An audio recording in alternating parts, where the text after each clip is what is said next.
Welcome to another story in Tales Upon a Time.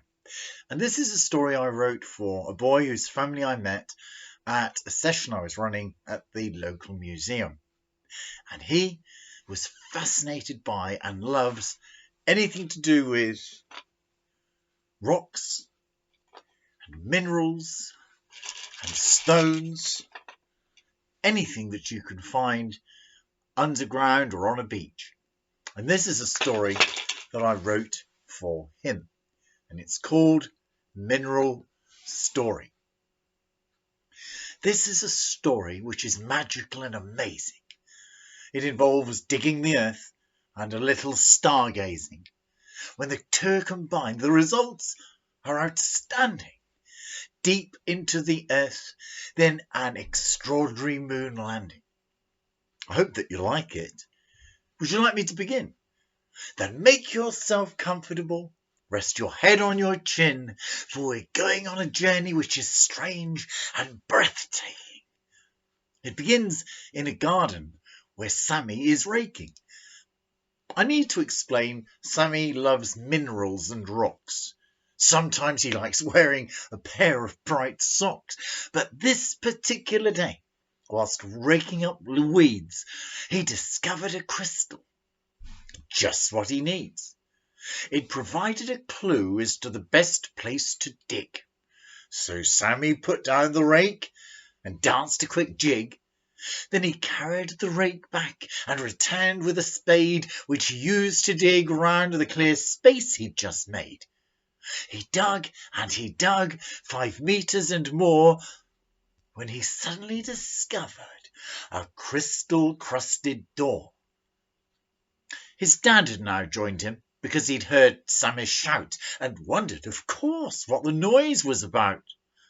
"Look, Dad, there's a door with crystals and things, mini meteorites, stardust and glistening rings." "It looks astronomical to me," his dad wisely said, as he stood for a moment just scratching his head. "We'll open it carefully and record what we find. That's important with things of a scientific kind." Mum, with camera in hand, Sammy opened the door. He opened it a little, then a little bit more. Can you imagine his mum's and dad's great surprise when they found in the hole there a terrific prize? A space capsule with wings, wheels and a rocket. Quite a large one. Not one you could fit in your pocket. And all around the space capsule were other rocks and stones and things of real interest. There weren't dinosaur bones, no. Geological wonders which made Sammy's heart beat with excitement. You could hear it way down the whole street. The neighbours came out to find what's going on, including a local seagull whose name was just Ron. By this time, the space capsule was out on full view. Not just diamonds, but fluorite chips, quite a few, and sunset far opal and azurite too, with galaxy opal and titanium blue. Sammy had never ever seen anything like this. For him, it was the nearest to his idea of bliss.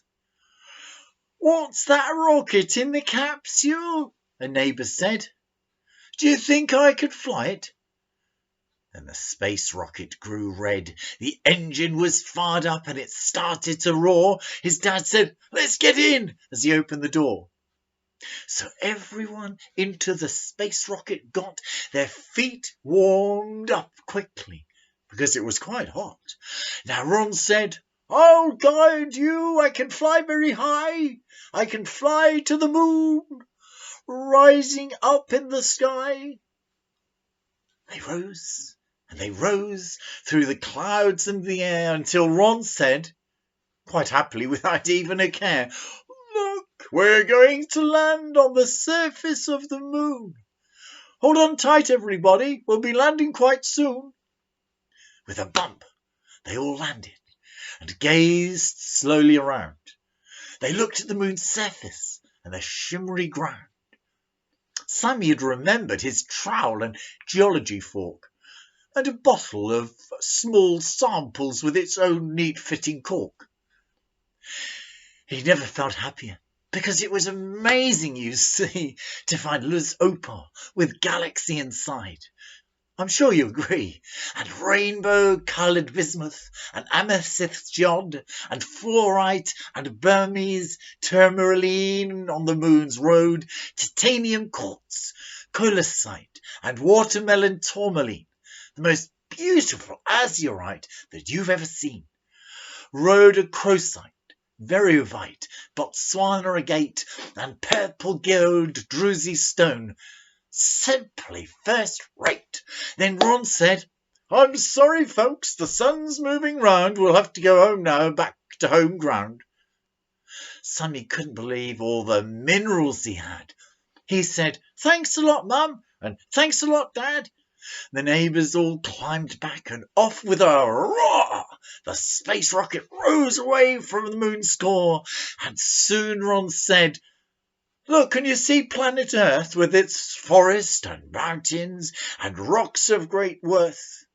Suddenly, with a bump, the space rocket hit the ground, and Ron just barked with a seagully sound. What an adventure! What a joy! What fun! We've been to the moon and close to the sun. Sammy waved everybody goodbye, had some milk, went to bed, and then on the pillow he laid his very, very tired head. But in the morning, when he woke up, he thought of his dream which he'd enjoyed that night, all the things that he'd seen. He got dressed, had breakfast, got ready for school, then thought of last night's dream, which was incredibly cool. But there, on the table, was a very large box full of minerals and crystals and incredible rocks. Sammy rubbed both his eyes, didn't believe what he saw. Then, in amazement, he let out a rip-roaring, "Oh, we went to the moon. It wasn't a dream. The things that I saw, I really have seen." His mum and his dad said, "Son, you're a star, and with your knowledge and interests, you'll go far. So, whatever you enjoy, finding on Earth or in space, all about animals or fish or the human race, aim for the things you love, morning or noon. Who knows, in years to come, you might study the moon."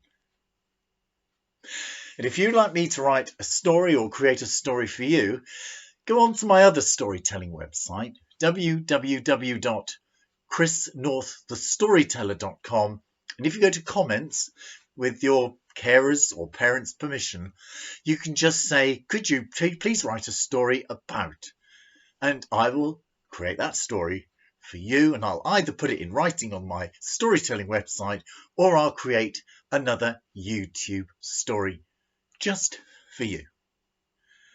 Thank you.